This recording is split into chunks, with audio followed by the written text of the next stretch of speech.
धर्मेंद्र सिंह और मेरे channel exam study by DK में आपका स्वागत है। ये हम आज के लिए आपके लिए वीडियो लेके आए हैं। इससे पहले चैप्टर नंबर 1 में कुछ वीडियो हमने कुछ टॉपिक्स को अपलोड कर रखा है, जिसकी जो वीडियो है वो डिस्क्रिप्शन में मैं डाल दूँगा। आप चाहें तो वहाँ से जाके विजिट कर सकते हैं। आज हम आपके लिए टॉपिक लेके आए हैं। पिछला जो टॉपिक हुआ था वो अक्षीय स्थिति में, कौन सी स्थिति में? अक्षीय में। और आज हम लेके आए हैं आपके लिए निरक्षीय स्थिति में। ज़रा थोड़ा सा निरक्षीय स्थिति में वैद्युत क्षेत्र की तीव्रता, जिसको हम देखेंगे क्या दे रखा है इसमें। तो सबसे पहले हम देखते हैं क्या है द्विध्रुव। टॉपिक को स्टार्ट करने से पहले मेरा आपसे विनम्र निवेदन है कि आप इस चैनल को लगातार जोड़े रहें, अपने दोस्तों के साथ उसको जोड़ें जिससे आपका फ़ायदा हो सके। तो अब हमारे पास जो टॉपिक है वो है द्विध्रुव के कारण निरक्षीय रेखा या विषुवतीय रेखा। यहाँ पर इसको विषुवतीय, एक बहुत अच्छा वर्ड है विषुवतीय रेखा, इसको इंग्लिश में इक्वेटोरियल बोलते हैं। विषुवतीय रेखा के कारण विद्युत क्षेत्र की तीव्रता। मान लेते हैं विषुवतीय रेखा होता क्या है, ये कोई एक द्विध्रुव है जो -q और +q आवेश से मिलकर बना है, जिसके बीच की अल्प दूरी 12 मीटर है। द्विध्रुव के मध्य बिंदु O से लंबवत दिशा में, जिसको हम निरक्षीय स्थिति बोलेंगे, लंबवत दिशा में एक पॉइंट P है जिस पर वैद्युत क्षेत्र की तीव्रता ज्ञात करनी है। देखो, निरक्षीय बिंदु P पर द्विध्रुव के कारण तीव्रता की गणना करनी है। O और P के बीच की दूरी R है।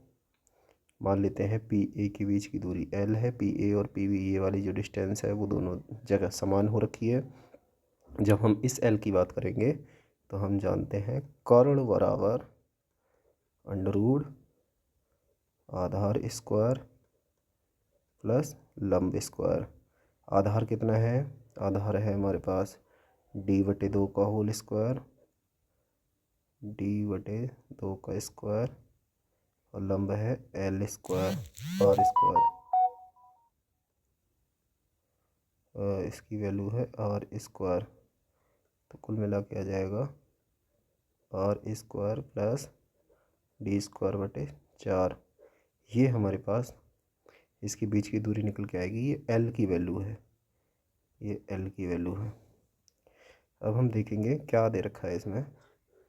ये हमारे पास L की वैल्यू है। मैं ज़रा इसको दोबारा से रेस कर दे रहा हूँ। तो अब हम देखेंगे बिंदु +q, ये P की जो पोजीशन है, ये -q से दूरी कितनी है? P की जो पोजीशन है +q से दूरी कितनी है?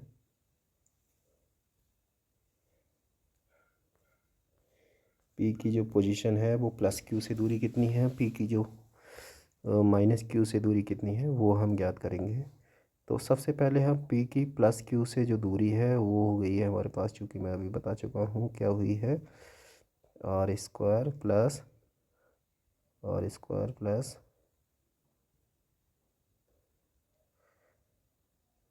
d²/4। ये हम इसकी डिस्टेंस लगाएंगे।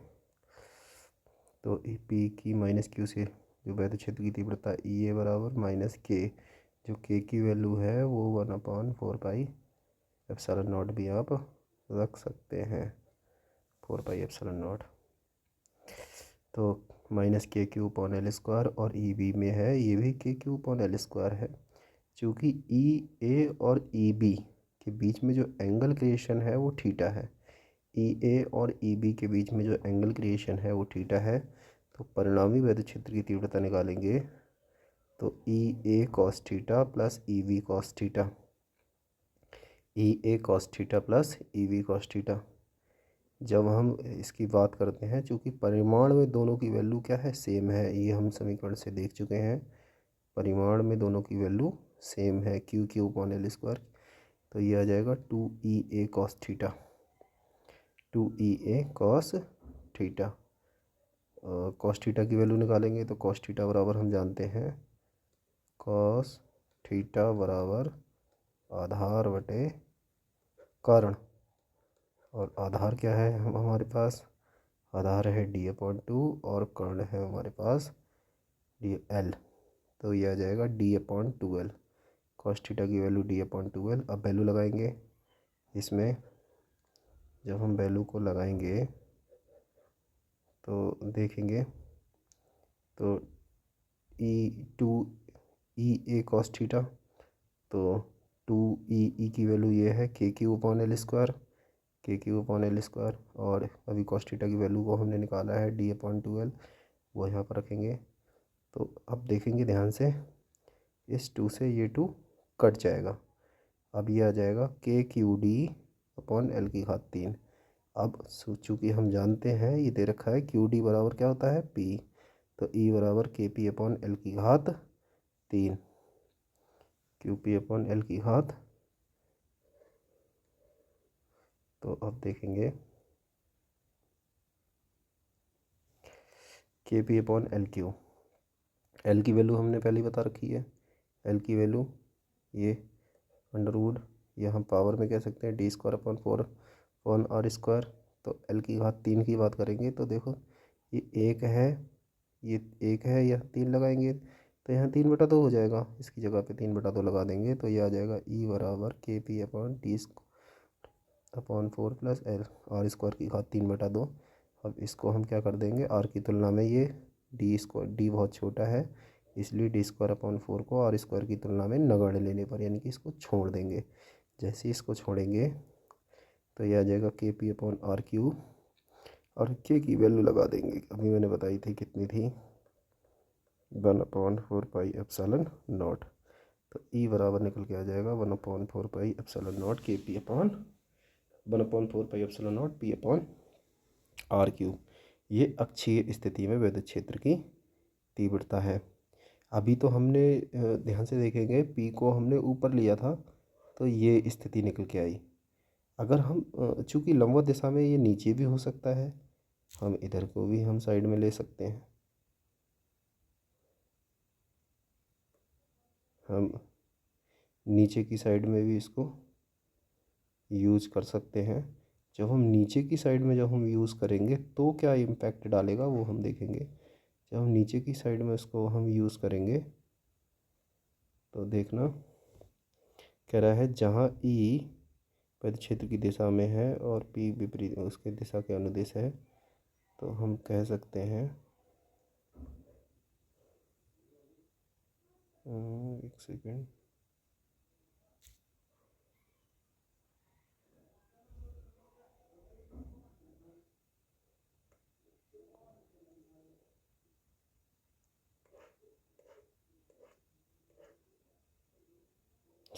जब ये विपरीत दिशा में ये रहेगा तो उसकी जो दिशा है विपरीत हो, मैंने कहा देखो दिशा अगर P की दिशा विपरीत होगी, अगर यह ऊपर है नीचे होगी तो -P/r3।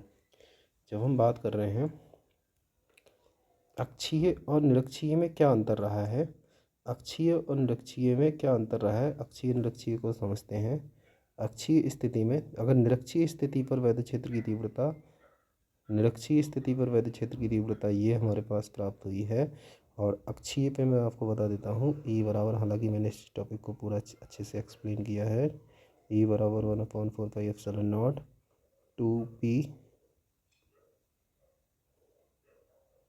2P/r3।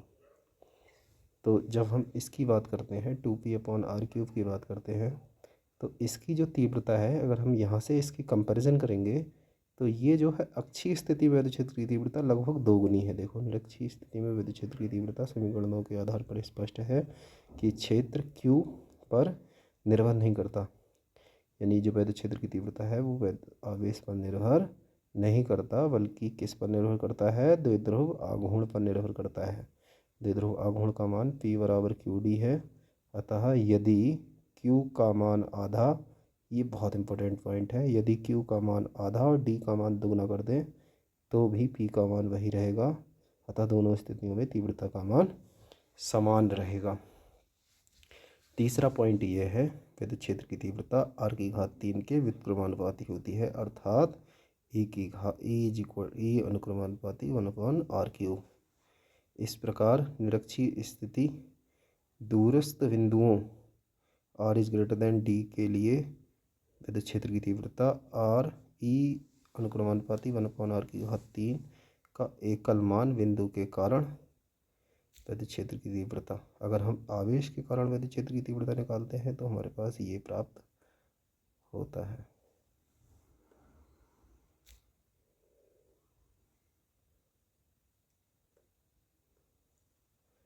विद्युत क्षेत्र की तीव्रता हमारे पास प्राप्त होती है। अपेक्षाकृत सैद्धांतिक रूप से इस प्रकार इस प्रत्याशित है कि दोनों प्रत्याशित जो अगर हम एकल बिंदु आवेश की बात करते हैं तो इसकी जो E अनुक्रमानुपाती 1/r² है। अगर हम द्विध्रुव की बात करते हैं, यानी कि जब द्विध्रुव से बनने वाली विद्युत क्षेत्र की तीव्रता है तो अनुक्रमानुपाती 1/r³, और जिसे हम व्युत्क्रमानुपाती भी बोलेंगे, और एकल बिंदु आवेश हैं तो व्युत्क्रमानुपाती r²। ये दोनों में अंतर है। अब हम आपके सामने एक क्वेश्चन रखते हैं। क्वेश्चन है हमारे सामने, एक सेकंड मैं आपके सामने सॉल्व करूँगा।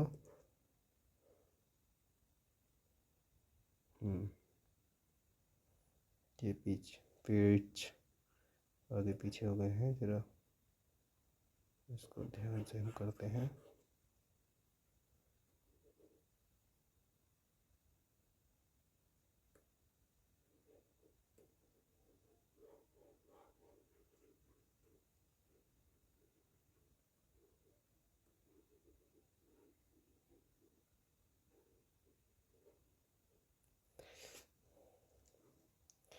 हमारे पास क्वेश्चन है, दो बिंदु आवेश हैं, एक पर +5 माइक्रोकूलाम और दूसरे पर -5 माइक्रोकूलाम परस्पर 1 सेंटीमीटर की दूरी पर स्थित है। कहने का मतलब ये द्विध्रुव बना हुआ है, 1 और 2, एक पर 5 माइक्रोकूलाम और एक पर -5 माइक्रोकूलाम। और चूँकि हम जानते हैं 1 माइक्रो बराबर 10⁻⁻6 होता है, 1 माइक्रो 10⁻⁻6 होता है।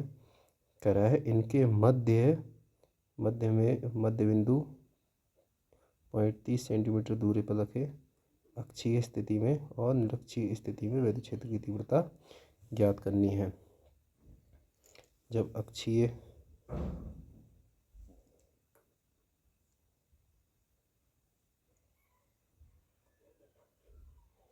हम अक्षीय स्थिति की बात करते हैं तो अक्षीय स्थिति क्या है?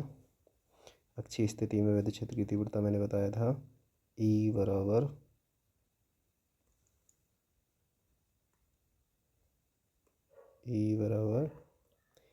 K2P/r³। तो हम पहले P की वैल्यू निकाल देंगे। अक्षीय स्थिति में यह है 2Kp/r³। तो पहले हम P की वैल्यू निकालेंगे। P = Q × D। तो Q कितना है? 5 × 10⁻⁻6, क्योंकि माइक्रोकूलाम है। 5 × 10⁻⁻6 और D की वैल्यू है 1 सेंटीमीटर, जिसको हमने मीटर में कन्वर्ट कर दिया है, × 10⁻⁻2, यानी कि 5 × 10⁻⁻8 रखेंगे। देखो ये वैल्यू हमने यहाँ पर लगाई है, जिसकी वैल्यू द्विध्रुव आघूर्ण की सहायता से इसको यहाँ पर हल किया गया है, 5 × 10⁻⁻8। तो 2K की वैल्यू तो हम जानते ही हैं पहले से। Q की वैल्यू कितनी है? 9 × 10⁻9, 9 × 10⁻9। तो हमने यहाँ पर 2 ऐसी रहने दिया, 2 की वैल्यू ऐसी रहने दी। K की वैल्यू 9 × 10⁻9 और P की वैल्यू जो अभी हमने निकाली है 5 × 10⁻⁻8, और R की वैल्यू कितनी दे रखी है? 30 सेंटीमीटर, यानी कि 30.30³ करना है। जब हम इसको करेंगे तो हम इसको ऐसे भी कर सकते हैं, 3 × 10⁻²। तो 10⁻² की घात जब हम 3 करेंगे तो आर क्यूब जब हम निकालेंगे तो 3 3 होती हैं 27 गुणा 10 की घात -6 हो जाएगा। इसकी जगह पे हम लिख सकते हैं 9 पंजे 45 दूनी 90 गुणा 10 की घात 9 में से 8 गया, एक ही बचेगा, ये आ जाएगा 27 गुणा 10 की घात -6।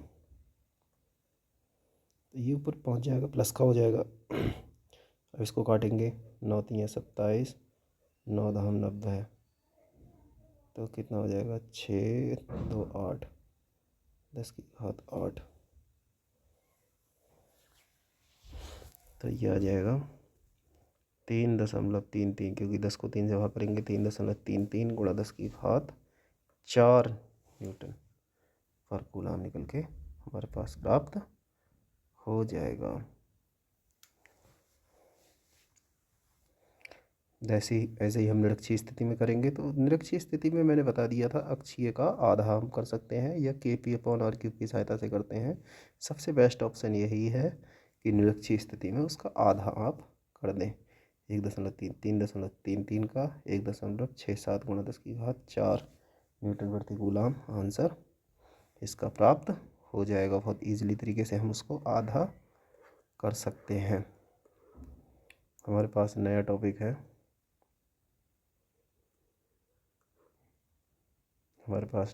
है, एक समान विद्युत क्षेत्र में स्थित विद्युत द्विध्रुव पर बल या बल आघूर्ण। बहुत इम्पोर्टेंट टॉपिक है ये भी, हालांकि इस इम्पोर्टेंट टॉपिक की सीरीज ही चल रही है, जिसको सारे इम्पोर्टेंट टॉपिक है यहाँ पर, जिसमें सबसे अब हमारे पास आया है एक समान वैद्युत द्विध्रुव। ये हमारे पास कोई +Q और -Q से बना हुआ कोई वैद्युत द्विध्रुव रखा है, जिसको एक समान वैद्युत क्षेत्र में रख दिया गया है। ये एक समान वैद्युत क्षेत्र है, तो +Q के पर लगने वाला बल जो क्षेत्र की दिशा में संरेखित करने का प्रयास कर रहा है, तो F इधर लगेगा। -Q भी क्षेत्र की दिशा में संरेखित करने का प्रयास करेगा, तो -F लगेगा। तो चूंकि यहाँ पर दो बल लग रहे हैं, एक बल ये हो गया और एक बल ये हो गया, इसलिए इसे बोलते हैं बल युग्म। इसे बोलते हैं क्या? बल युग्म। अब बल युग्म का मतलब होता है इसमें लगने वाले दो बल हैं, एक उस वस्तु को ऊपर से नीचे की ओर गिराने का प्रयास कर रहा है, दूसरा सिरा जो A है वह नीचे से ऊपर उठाने का लगातार प्रयास कर रहा है। देखो कह रहा है, माना एक द्विध्रुव -Q, एक +Q और -Q जिसकी लंबाई QD है, E तीव्रता वाले एक समान द्विध्रुव के साथ थीटा कोण बनाते हुए स्थित है। द्विध्रुव पर बल QE एक दूसरे के बराबर परंतु विपरीत कार्य करते हैं, जिससे उसका परिणामी बल 0 हो जाता है। मैंने कहा उस पर जो लगने वाला बल, जो V कॉर्नर है वो नीचे से उसे गिराने का प्रयास कर रहा है और A कॉर्नर है उसे उठाने का प्रयास कर रहा है।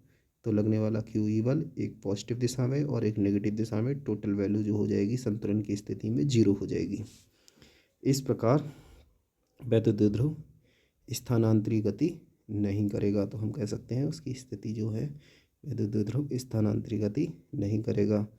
द्विध्रुव इन बलों की क्रियाएं भिन्न भिन्न होने के कारण द्विध्रुव पर बल आघूर्ण टाउ आरोपित होगा। जो टाउ का जो मान है, किसी एक बल का परिणाम चाहे +QE हम ले लें चाहे -QE ले लें, देखो हम कोई सा भी यूज़ कर सकते हैं, इसमें ऐसी कोई बाउंडेशन हमारे पास नहीं है। तो हम किसी एक बल का परिणाम हम लेंगे और इन दोनों के बीच की जो लंबवत दूरी, ये दोस्तों ये जो दे रखी है, ये वाली जो डिस्टेंस है ये वाली लेंगे। लंबवत दूरी दे रखी है D sin θ, कह रहा है दोनों बलों के बीच, क्रियाओं के बीच की लंबवत दूरी। तो बल है F, लंबवत है BC, ये हमारे पास BC है। देखो जरा आपको मिटा के दिखाने की कोशिश करता हूँ, B और C, BC। तो देखो B, ये है B और ये है C, BC के बीच की दूरी D sin θ। तो यहाँ पर D sin θ यूज़ करेंगे। चूँकि F की वैल्यू क्या है, मैंने कहा QE, F की वैल्यू क्या है QE, तो QE अब चूँकि Q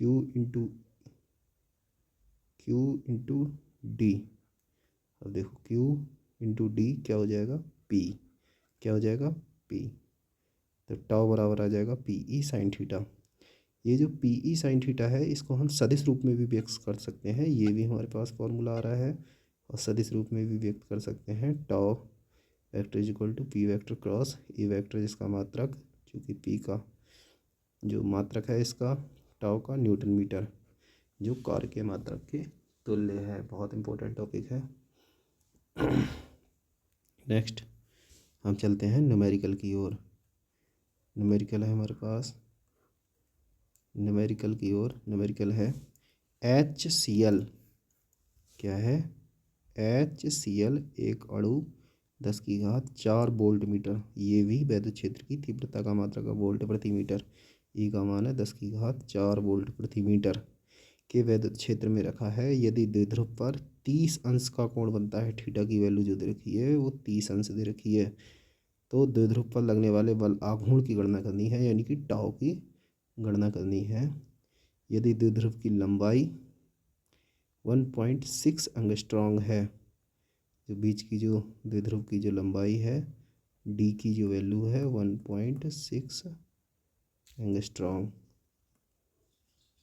एंगस्ट्रॉन्ग का मतलब हो गया 1.6 गुणा 10⁻⁻10 मीटर, ये डी की वैल्यू हो गई। और चूँकि अणु कौन सा है HCl, क्या है HCl में क्या होंगे इलेक्ट्रॉन, HCl में क्या होंगे इलेक्ट्रॉन, और एक इलेक्ट्रॉन का आवेश कितना होता है 1.6 इंटू 10⁻⁻19, यानी कि कहने का मतलब ये है कि इस क्वेश्चन में हमारे पास आवेश नहीं भी दे रखा है तो भी हमें आवेश को समझना है कि आवेश कहाँ से निकल के आएगा। तो अब टाउ बराबर लगाएंगे PE sine theta, PE, E की वैल्यू क्या है QE, अच्छा P की वैल्यू क्या है QD, E की तो दे रखी है, Q की वैल्यू लगाएंगे 1.6 इंटू 10⁻⁻19, D की वैल्यू 1.6 इंटू 10⁻⁻10, और इसकी वैल्यू 10⁴ जो हमें दे रखी है, और थीटा की वैल्यू 30 है, तो साइन 30 का मान होता है 1/2। जो हम इनकी सबकी मल्टीप्लाई करेंगे तो 1/2 यह आएगा 16 256 यानी कि 2.56 इंटू 10⁻19, और 10 29 में से 4 घटाएंगे -25, और साइन 30 का मान है 1/2, तो इसको आधा कर देंगे, आ जाएगा 1.28 इंटू 10⁻25 न्यूटन प्रति मीटर। तो देखा आपने, हमने आज टॉपिक किए निरक्षीय स्थिति में वैद्युत क्षेत्र की तीव्रता, दूसरा उससे संबंधित न्यूमेरिकल, फिर एक समान वैद्युत क्षेत्र में रखे वैद्युत द्विध्रुव पर लगने वाले बल युग्म का आघूर्ण, फिर उससे संबंधित एक न्यूमेरिकल।